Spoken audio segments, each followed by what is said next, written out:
my channel. I'm Dawn with Candy Cane Ridge. Today I'm going to be walking you through how to use an ordinary man's tie and turn it into this beautiful tie Dresden plate. Grab your ties and let's get stitching. All right, everybody. Today we're going to be making this beautiful necktie Dresden plate block. This particular plate spans 31 inches wide. Now I'm actually going to be placing this on some backing fabric with a border, and then I'm going to actually bind it with the tails of the necktie. So this particular size, 31 inches, you will need 24 neckties. Now, if you don't have 24 neckties, I'm going to be showing you how you can use one necktie and get 2 blades out of it. Or you can make smaller blades and you don't have to have that many neckties. Now, I used this large 24.5 inch 15-degree triangle ruler from Creative Grids. I will link this in the description below, but you can actually, for a smaller one, there's a 9.5 inch or a 10 inch, no, this is 9.5 inch, 15-degree ruler. But I wanted a big one, so I opted for the big ruler. So to get started, you're going to need your ties, your ruler, either your large one or your small one. And you're going to need some interfacing. This is Pellon PLFB 36. This is fusible interfacing, lightweight. I didn't want anything heavy, but I needed it to help stabilize this fabric because these are not cotton ties. These are silk men's ties. Let me actually break this down for you. So this actually is 24 ties, like I said. So if we put this together in quadrants, we're going to have 6 neckties in quadrant 1, 6 in quadrant 2, 6 in quadrant 3, and 6 in quadrant 4. So I'm going to show you how to put 6 of them together. You're going to take quadrant 1, quadrant 2, stitch them together, quadrant 3 and quadrant 4, stitching them together, and then you're going to take the whole set of 1 to the bottom, and you're going to stitch across. Here we go. You're going to stitch across, putting them together. Now, if you'll notice, on my ruler, it's straight across, but my ties have a point. I'm going to show you how to take this straight edge and make it into a point. So let's get started. So to start with, I just opened my interfacing, and sorry y'all, we're in Texas and it's hot, so I've got a fan going. So if this blows, I'm sorry. So I took my ruler, and you can kind of see I used a dry erase marker and I wrote on my ruler. It wipes right off, as you can see, but it just helps me When I've got all of these lines, I can just look down and know really fast where I'm going. So I actually left, this is actually, let's see.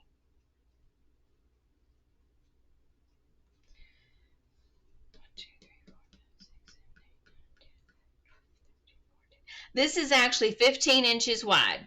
So each of my blades is 15 inches because I wanted a 2-inch gap for my center circle. And I don't know that you can see that.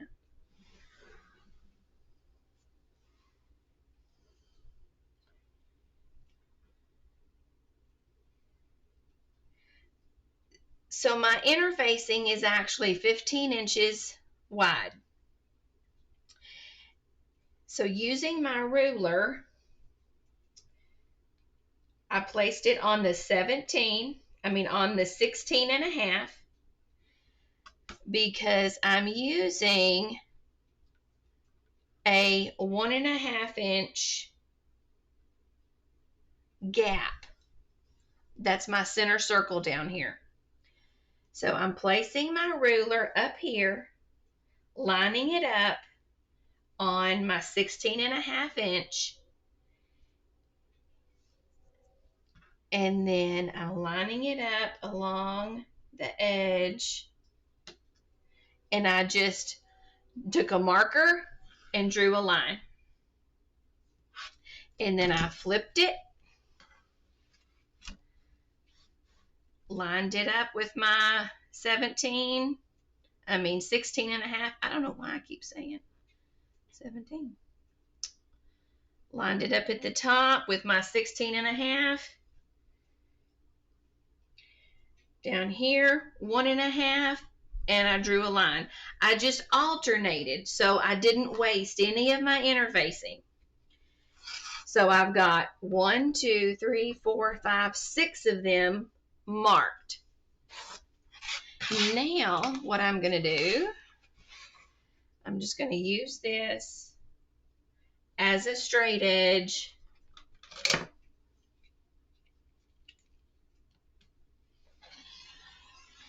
And I'm just going to cut.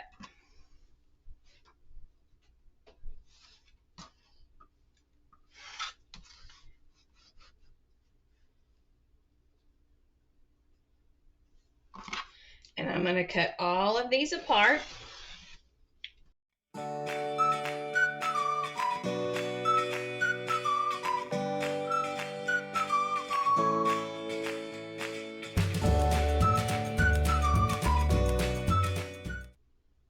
And if anybody is wondering, I do have a rotary cutter for the interfacing and stuff like that that I do not use with my fabric. I don't know if it dulls it or not, but I don't want to find out. So we've got all of our, now again, I'm showing you how to make one quadrant of 6. If you're doing the whole thing, you will actually cut 24 of the interfacing strips. Now, some of you may be, oh my gosh, how does she know she's going to need 24? Okay, we're going to do a little math here. A full circle is 360 degrees. If I'm using a 15-degree ruler, that all divided is 24, because 24 times 15 is 360. So that's how I knew I needed 24 ties and a 15-degree ruler. All right, so I have all my neckties up here. I've got my iron going. I have my pressing board up here. So I actually have 5 neckties. But remember, I said I was going to show you how to make 2 blades from one necktie. So I'm going to choose one of these and make 2 blades from it. So what I've done, these actually came from an estate sale. And thank you, Aunt Rita. And so I have totally disassembled them, taken them all apart. I took all the lining out, and I have ran them through the washing machine. If you choose to make this, wash your ties before you take them apart. So we've washed them, then I totally disassembled them. Now we're going to give them a good press. Now, this is normally I have my iron set all the way to the top. I mean, we're as hot as we can go. But since these are silk ties, I'm going to turn it down. Use your iron setting. Every one of them is a little different, but it's going to be somewhere around the lower end. A 1, a 2, a 3, something like that. All right, so we've got everything pressed. I wanted to show you this particular one started coming apart as I was pressing it. So if you are using the smaller ruler, you could still get a blade from this section. Now, if you're using the larger ruler, you won't be able to.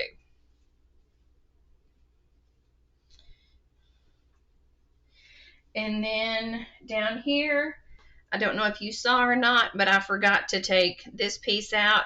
I just went ahead and pressed over it because I can still, again, if I'm using the smaller ruler, I can still get a blade out of here. So now what we're going to do is I'm going to bring my interfacing that I had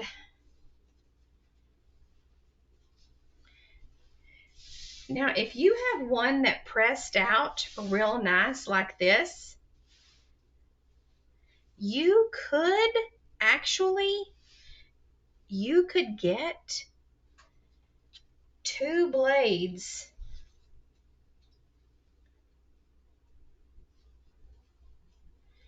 if you finagled it just right. You could probably get 2 blades from this one end down here. So you're just going to have to use your ties or your fabric, whatever you choose. And if you are making a large one like I did, now if you wanted to, this little small one, I mean, you could get 1, 2, you could probably get 3 out of this one end, and then however many more. If you wanted a memory quilt for each of your kids or something like that. But I'm actually making a full wall hanging for a very dear friend. So I am going to take this and I am going to use this one because it did press out so nicely. Now on your interfacing, one side is smooth and one side is kind of bumpy. The bumpy side has the glue on it. So I'm going to put the bumpy side down.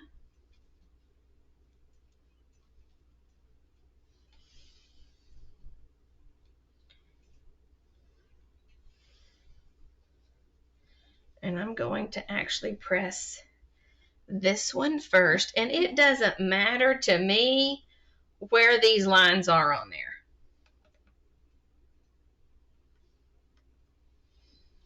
Now follow your interfacing instructions. Just going to press, leave it, just kind of walk it down.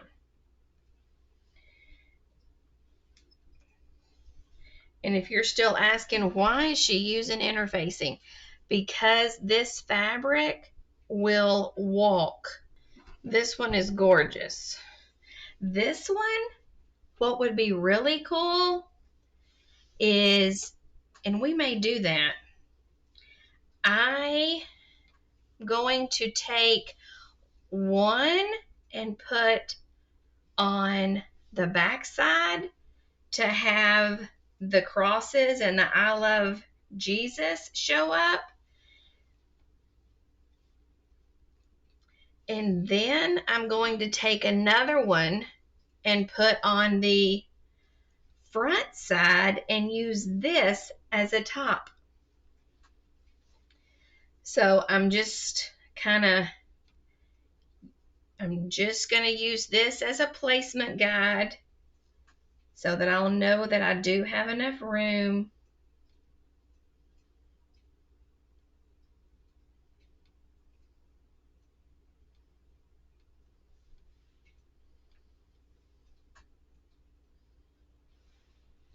Tell you what, I'm going to put this one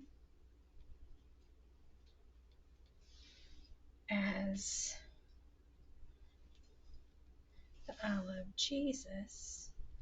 I'm going to put that one on the other side. The ideas when you start making this, the ideas just come flowing.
And that is going to give us a beautiful, I don't know if you can see it or not, but it's kind of like it's just a beautiful black, there you go, print.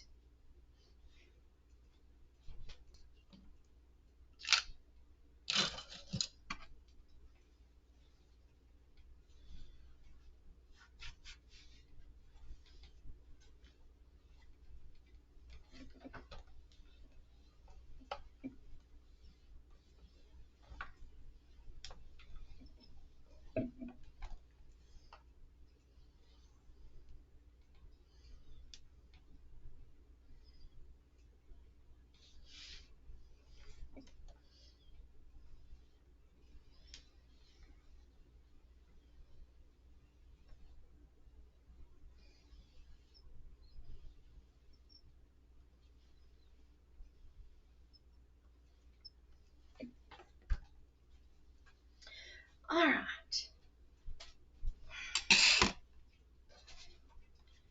I'm going to take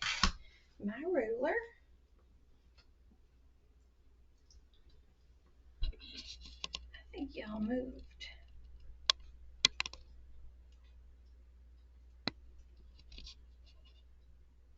Sorry about that.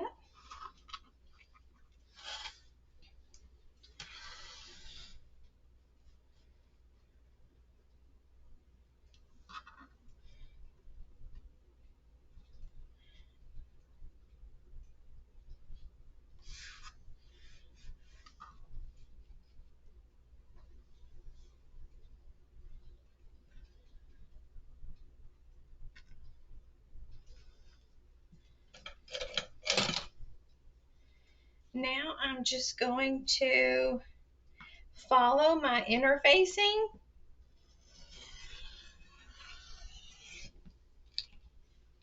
And I'm going to cut.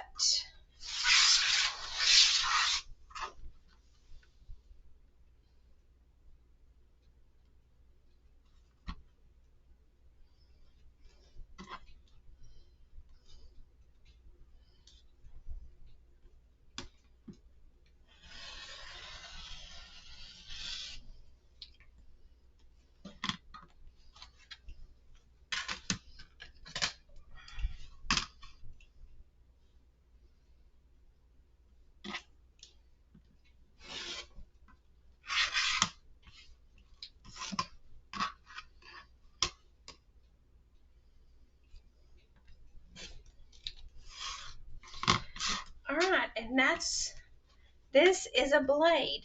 Now I'm going to go ahead and cut all 6 of them, and then I'm going to show you how to fold them and make them into a point.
So we have our 6 fans, our 6 fan blades, plate blades, whatever, plate, fan.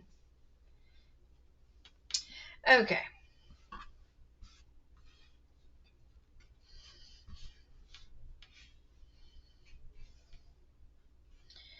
So this,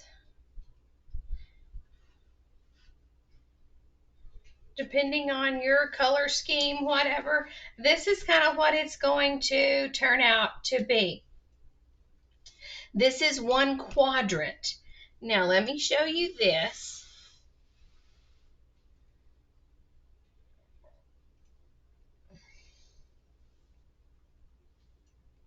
When everything is all stitched together, we are going to have our little points at the end. But when everything is stitched together, we're going to have a straight line. Let me move this up a little bit. We're going to have a straight line across the bottom, and we're going to have a straight line coming down the top. So this is one quadrant. You're going to make 4 of these exactly the same way. Now, to make our points at the top, you're going to take each blade and you're going to fold it over. Give it a little finger press right there. And then you're going to stitch. Now, I suggest these little clips are invaluable. I will add those in the description below also. I'm just going to clip it right here at the end, and you're going to stitch all the way across using a 1/4 inch seam allowance. Now, I would back stitch a little bit right here and back stitch over here, because then after we stitch it, we're going to flip it right side out. Just line your 2 little ends up right there, give it a finger press, and clip. If you're a pinner, you would grab a pin, then you can.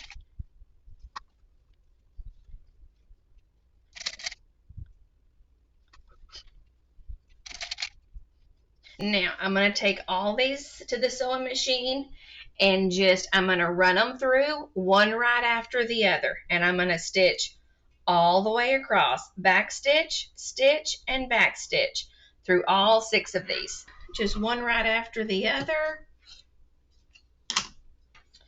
I'm just going to take and snip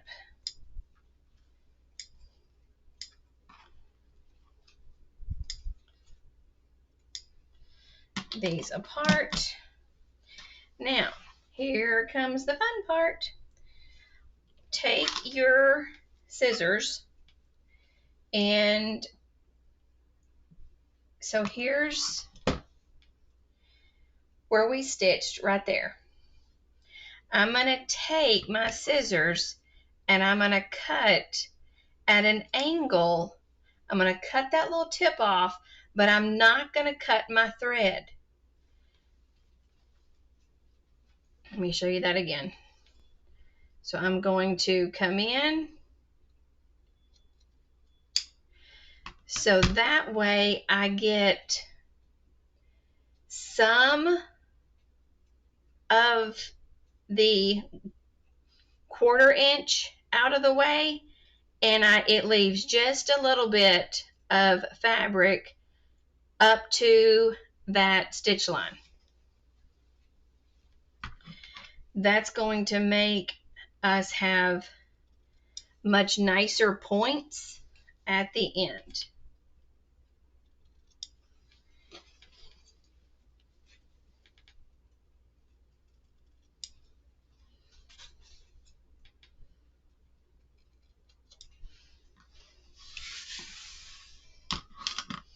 Okay. Now we're going to take, I'm going to use my thumb. I'm going to slide my thumb inside, just like a little thumb puppet. And I'm going to use my fingers, and I'm going to just press and flip using my fingernail.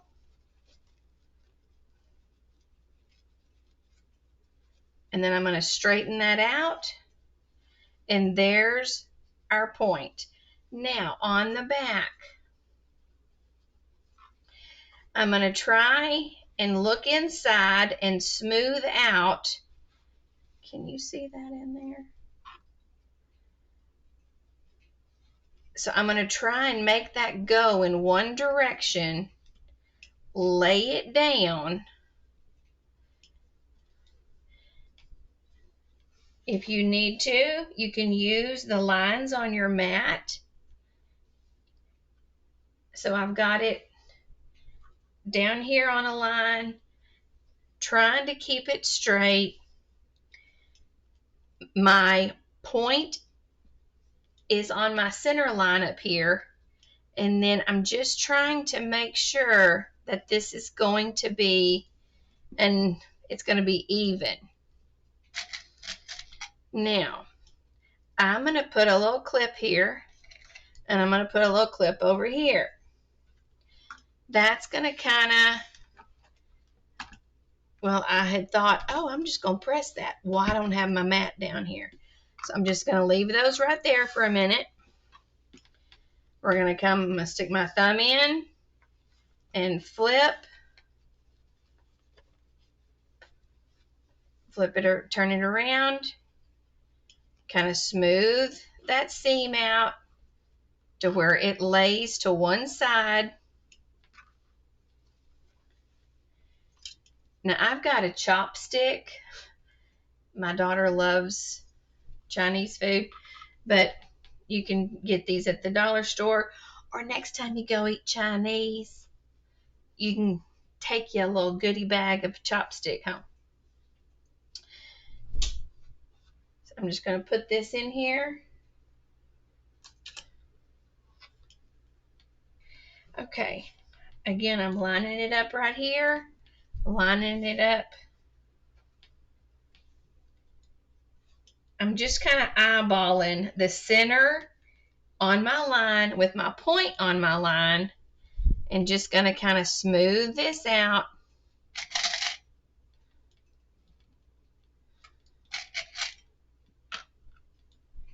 And put my little clips right there. That's going to help hold that. And I'm going to do that for the rest of these.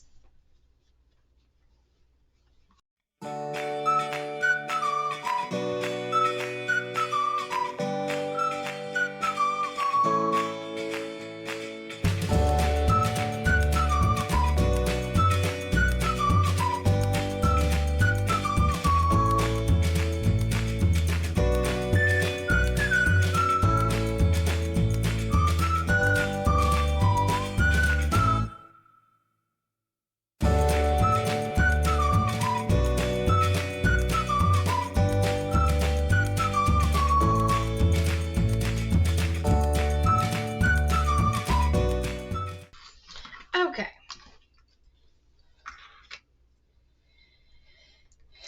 Now, if you want to, you can lay these on your ironing board. You can give them a good press.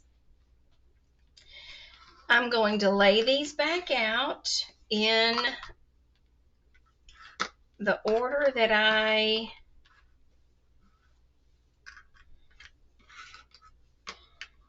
had them earlier, I think.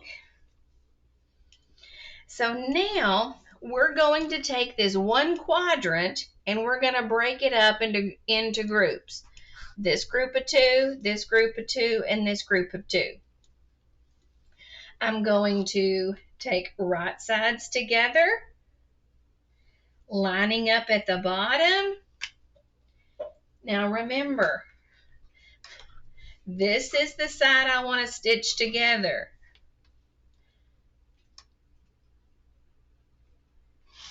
So I'm going to, I don't want to pull out my pins right now, so I'm just going to clip it.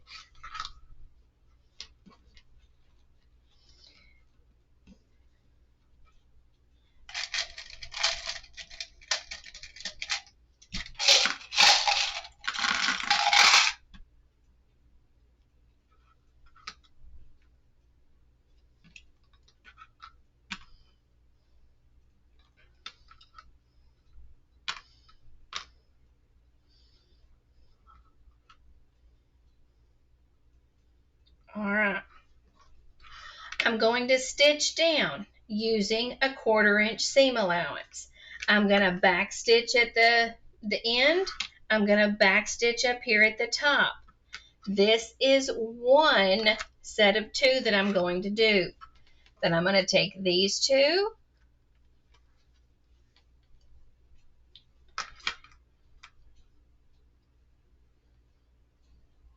line these up,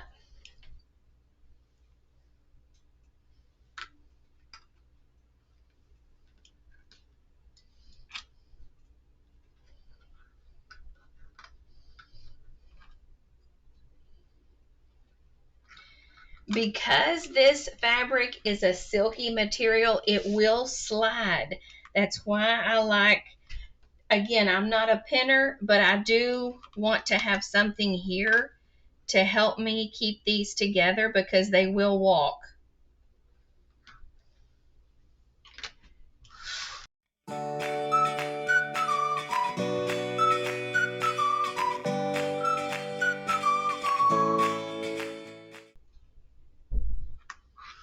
All right, I'm going to take these 3 to the sewing machine, and again, we're going to stitch down using a 1/4 inch seam allowance, back stitch, and back stitch.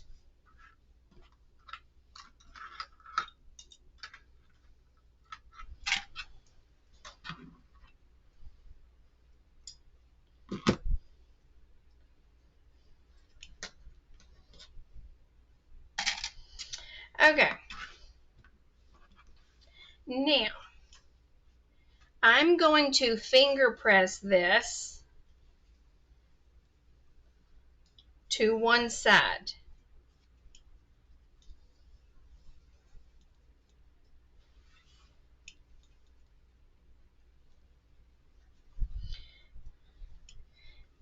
I'm going to unfold them the same way and finger press.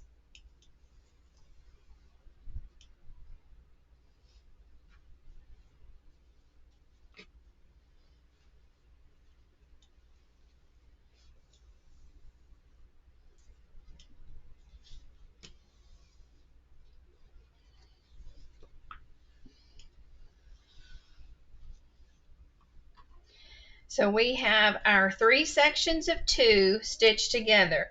Now we're going to take those 3 sections and we're going to stitch this section of 2 to this section of 2. Again, we're going to line up at the ends.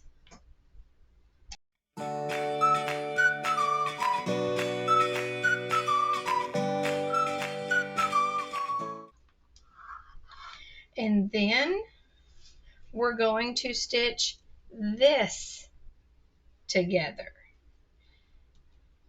All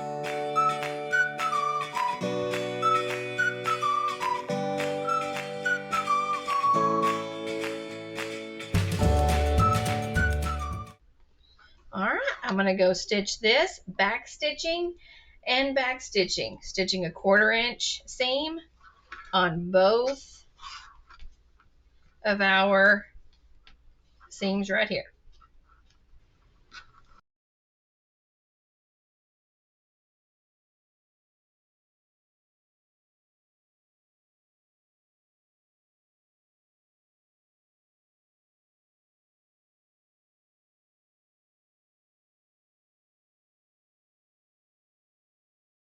And I'm going to trim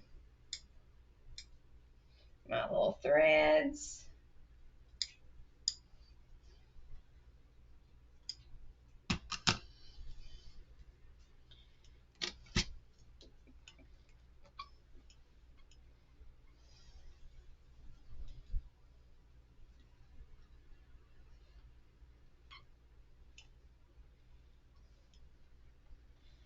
Now I'm going to press mine to one side because all the way around it's going to be going to that one side.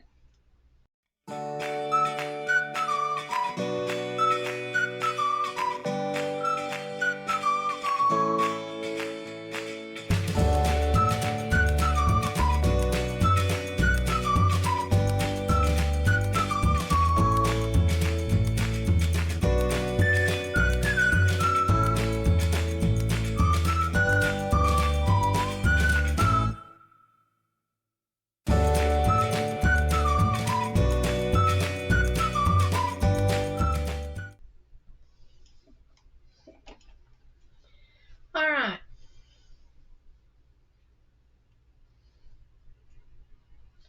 So we have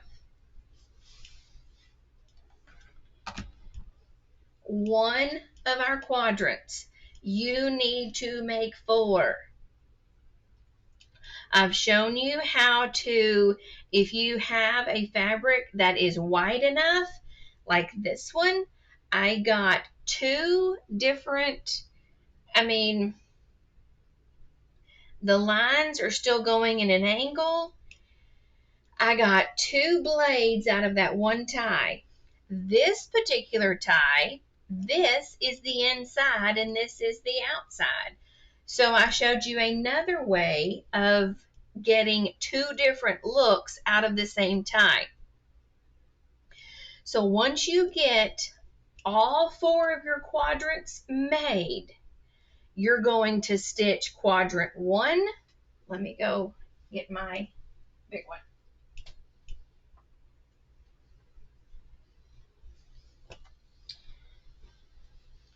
You're going to stitch, so here's quadrant 1.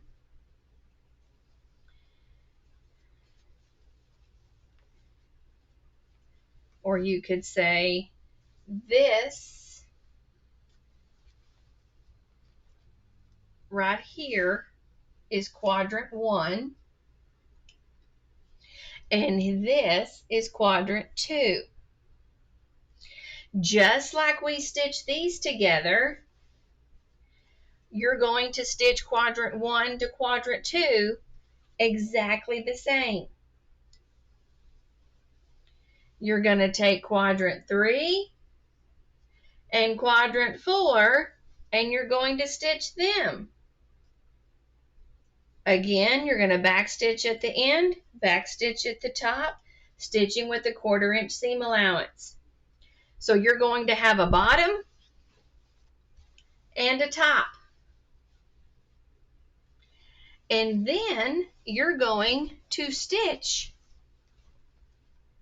the top to the bottom.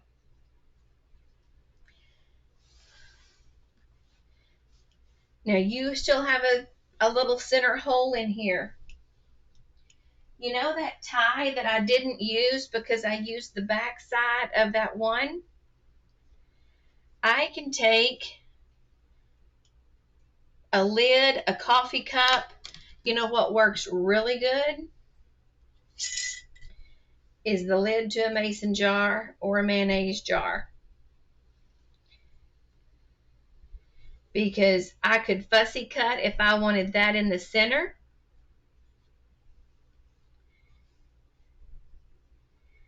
For placement of my center circle.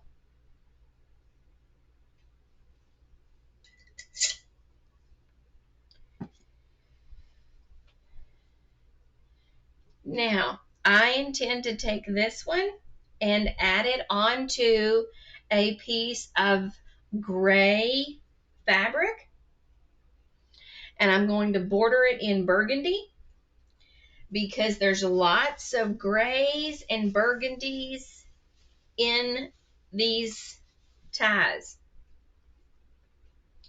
And then I'm going to bind it with the tails, the leftovers, the tail pieces of these ties. Thank you for watching our tie quilt today. Don't forget, in the links below is the big 15-inch ruler and the little 15-inch ruler. Share with us if you make one of your own. This would also make a beautiful pillow. Hit that like and subscribe button, and we'll see you in the next video. Bye-bye.